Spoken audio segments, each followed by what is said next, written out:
제재 텍스트요. 제재 텍스트의 배열과 선정의 원리, 요걸 잠깐만 보겠습니다. 마인드맵 157페이지, 8페이지 이어지는 내용인데요.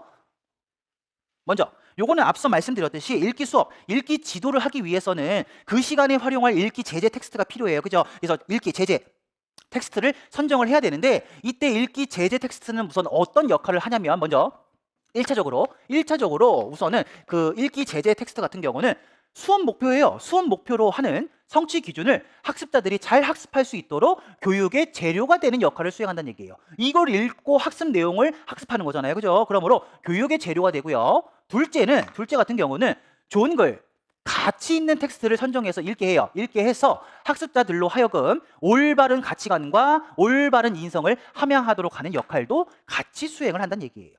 우선은 1차적으로 교육의 재료가 되는 것이고, 거기서 더 나아가 옳은 글, 좋은 글, 가치 있는 글, 이런 것들을 읽게 하면서 올바른 가치관, 그다음에 인성, 이런 것들을 함양하도록 도와준다는 얘기예요. 이런 것들이 다 읽기 제재 텍스트의 역할이다라고 볼 수가 있는데, 이와 관련해서 자, 이러한 기능들, 이러한 역할들, 이런 것들을 잘 담아내기 위해서는 읽기 제재 텍스트를 잘 선정할 필요가 있다는 얘기예요. 이와 관련해서 여기 보시면은 읽기 제재 텍스트를 선정할 때 선정할 요건이 제시가 되어 있거든요. 여기 보시면은 우선 크게 두 갈래로 나뉩니다. 첫 번째, 개별 텍스트를 선정할 때 고려할 요건이 하나, 둘, 그 다음에 셋, 넷, 네 개가 나와요. 이게 먼저 나오고, 그리고 나서 이번엔 상호 텍스트 차원에서 읽기 텍스트를 선정할 때 고려해야 할 요건으로 하나, 두 가지가 나옵니다. 이걸 한번 볼 거예요, 선생님들. 지금부터 요걸 한번 볼 건데, 요거 잠시 뒤에 요게 나오는데, 이거는 마인드맵에는 없습니다. 그리고 나서 실질적으로 시중에 나와 있는 개론서에 요것도 설명이 되어 있지는 않아요. 이건 제가 수업에서 말씀을 드리려고 따로 자료를 만든 건데, 이거 잠시 뒤에 보여드릴 거고,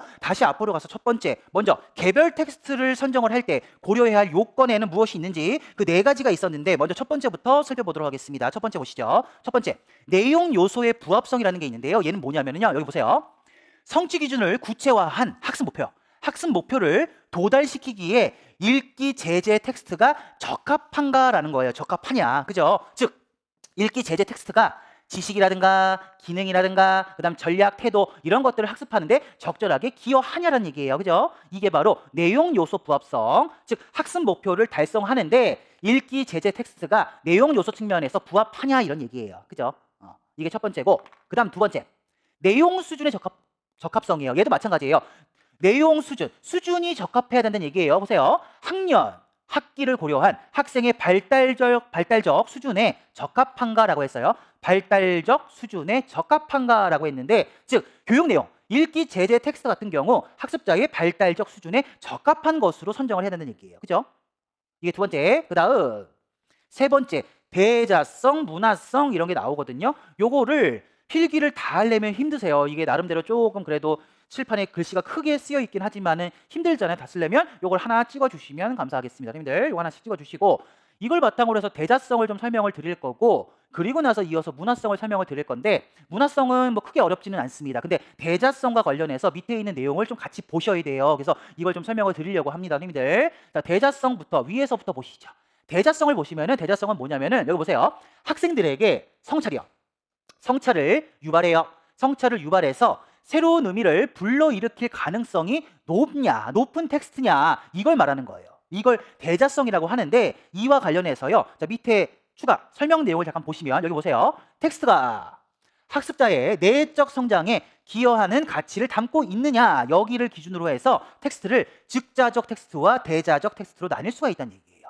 이렇게 두 가지로 나뉠 수가 있어요. 이때 즉자적 텍스트부터 한번 보시면, 먼저 즉자적 텍스트는 여기 보세요. 성장에의 기여 가능성이 낮은 텍스트예요. 즉 무슨 말이냐, 그 텍스트 안에 제시된 내용이, 즉 본질적 측면에서, 그 의미적 측면에서 이미 의미가 정해져 있어요. 의미가 결정되어 있는 그런 텍스트로서 다른 가능성이 거의 없는, 다른 의미로 우리가 새로운 의미를 불러일으킬 가능성이 거의 없는 텍스트예요. 이것을 즉자적 텍스트라고 하는데, 대표적인 예시로 여기 보시면은 복약 설명서가 있습니다.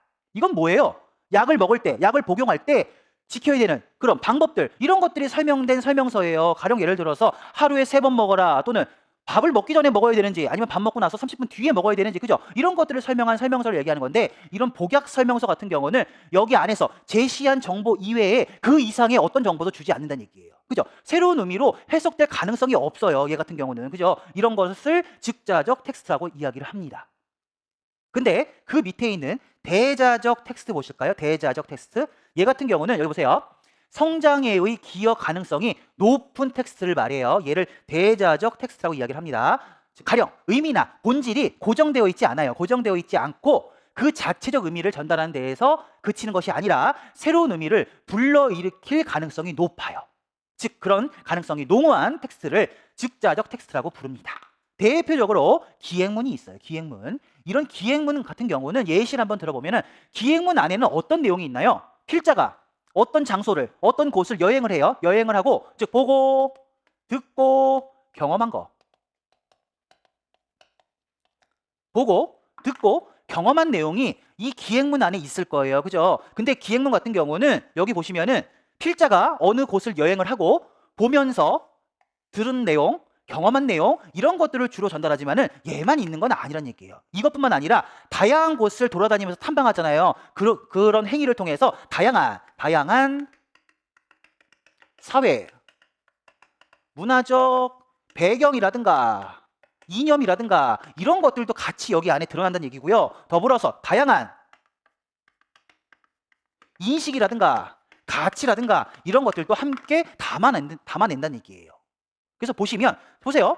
그러면 이러한 것들이 기행문 안에 들어있으니까 독자는 한 편의 기행문을 읽을 때 필자가 경험한, 보고 듣고 경험한 이런 내용만 가지고 받아들이는 것이 아니라, 이런 내용만 받아들이는 것이 아니라 기행문을 읽으면서 아, 이렇게 다양한 배경도 있네, 다양한 이념도 있네, 다양한 가치와 인식도 있어, 이런 것들을 깨닫게 된다는 얘기예요. 이런 것들을 깨달으면서, 즉 그래서 전달하고자 하는 요게 1차적 의미예요. 이런 1차적 의미뿐만 아니라 더불어서 새로운 의미까지 불러일으킬 수 있다는 얘기예요. 이런 걸 통해서. 그죠? 이런 것을 대자적 텍스트라고 하는데, 대표적으로 기행문이 있습니다. 기행문. 그래서 교과서를 보면은 기행문이 빠지지가 않는 거예요.